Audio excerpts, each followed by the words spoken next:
God once you get into it. Meditate on his ways. You know, a lot of people speak of the Spirit and go off and get very strange in their ideas of the Spirit and get very flaky.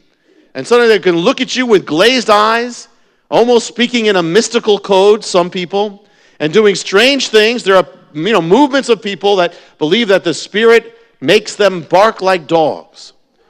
And other people, that's one spectrum, or one side of the spectrum. Then you look at the other side of the spectrum in Christianity, or the faith, and you'll find another type of people who will speak about being grounded in the Word, but many of them tend to be closed to the Spirit. So, well, I'm grounded in the Word, but they'll be closed to the Spirit. So you got those open, but sometimes not grounded, and then you have those who consider themselves grounded, but not open. But the picture here contradicts all those notions, because the picture is of a tree rooted by the stream. You got the stream, you have the Spirit, and you have the roots. It goes together. And what it's saying and what God says is that a truly grounded person is the one who is living by the Spirit. To live by the Spirit is not to be flaky, it's to be grounded. And they go together. The one who is really plugged into God's presence is going to be the strongest, rooted, down-to-earth person. Just like Messiah was the most down-to-earth person who ever came to this world, because he came down to earth. But he's also the most heavenly. It goes together. That, the ultimate thing is that, like a tree planted by the water. Now, I want you to see something. We looked at these, and that's the grounding of this, but turn to Ephesians 3. And I want you to see a verse there. It's a very important verse that goes right along with what we are saying right now, but in a different form, in the New Testament form. Ephesians 3 and verse 14.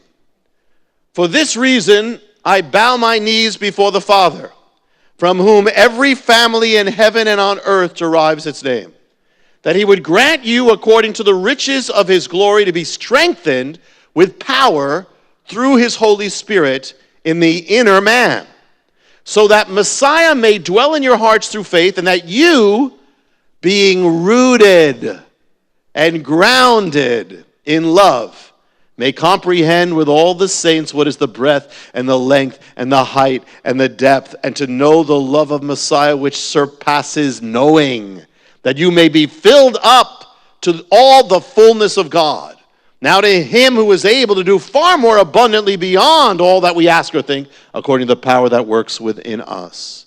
To him be the glory. What's it saying?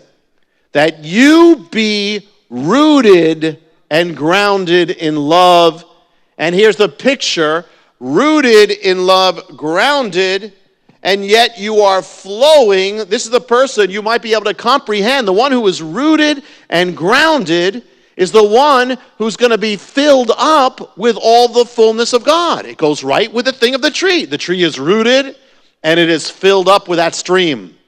The rooted to the water. The one who is rooted is the one who's going to be able to receive the blessings of God. It's very easy, because God, the blessings are coming. There's always two sides to blessing. God gives blessings, but there's two sides to it. The Isaac gave his blessing to his sons, but only one son strove after that blessing. So a blessing can be given, but the key is if you're not blessed, it's not because God isn't blessing you. It's because we're not really receiving the blessing. Because God blesses. So you say, well, I'm not blessed. I don't live a blessed life. No, you have a blessed life coming at you, but it's what you receive of it. There's two parts. Jacob and the whole nation of Israel comes from this man Jacob, and the whole thing that he did, his whole life, he was wrestling, but his whole thing was he was striving after the blessing of God.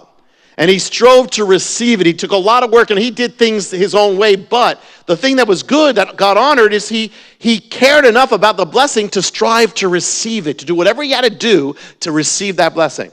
Well, so in the same way, there's a stream flowing, but the stream flowing doesn't mean anything to a tree that doesn't put out its roots to the stream.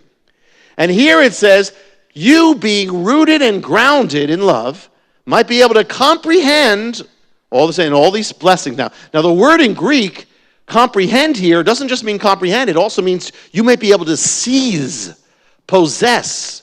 It means to attain, to take in the blessings, the fullness of God. To know the love of Messiah, which is beyond knowing. How can you know something that you can't know? You ever think about what Paul's saying here? That you might know the love of Messiah, which surpasses knowing. You're going to know what is beyond knowing.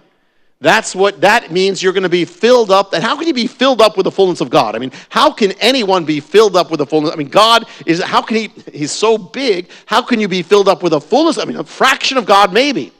But it says you'll be filled up with the fullness of God. That is the blessing of God, but it is only for the one who is rooted, who roots himself, who roots herself in the love of God. Now, this is why this is not optional.